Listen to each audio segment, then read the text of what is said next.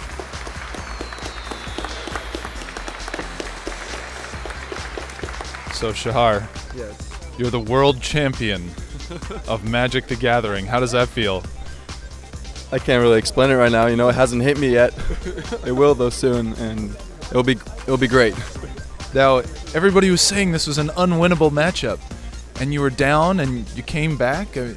You know, what was your thought process? You thought, I can do this, or did it seem like a long shot the whole way? Well, I mean, it was a long shot from the beginning. It was I was a huge underdog coming in, but I had a plan and I followed through. I mean, I got rid of his draw spell so he doesn't hit the reach or the life gain, and then I tapped with Cryptic Command and I eventually killed him. That was the plan. You're one of the youngest world champions for Magic that has existed in the game. There's quite an honor that comes with that. I mean, people look at you as a prodigy, a true talent. I mean, do you feel gifted in that way, or do you feel like it's all just hard work and a grind? I mean, it's definitely hard work and a grind, but I mean, I'm just still getting better. You know, I'm on Channel Fireball. I've only been on the PT one time with them, and I'm just going to keep getting better, playing against better people. All right, well, congratulations to Shahar Shenhar, the world champion of Magic the Gathering in 2013.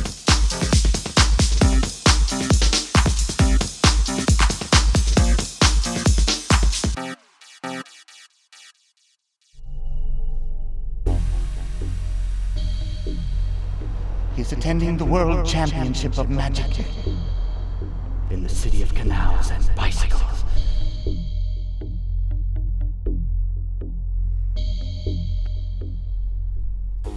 Rosewater! Well, well, well. Look who it is. Heard you ran into Liliana.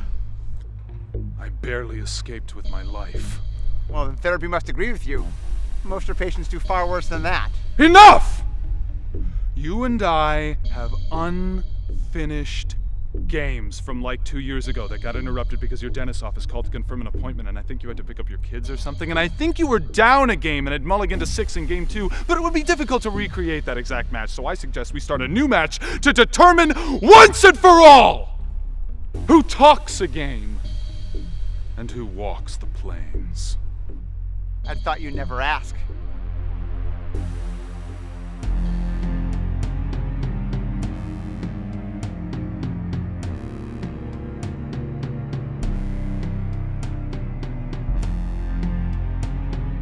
Keep. Keep.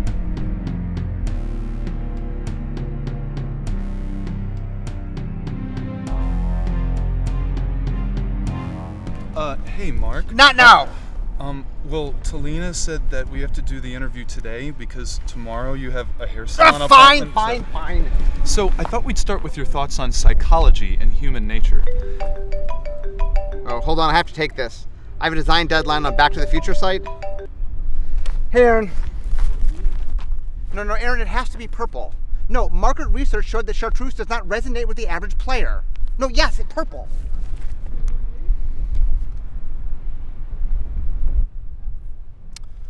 Want a game? Sure. You want black stuff or a bunch of random animals? I'll take the animals. High roll to see who goes first. This is like really weird, right? Rosewater. Only he and his minions are powerful enough to alter the rule of legends. Just go with it.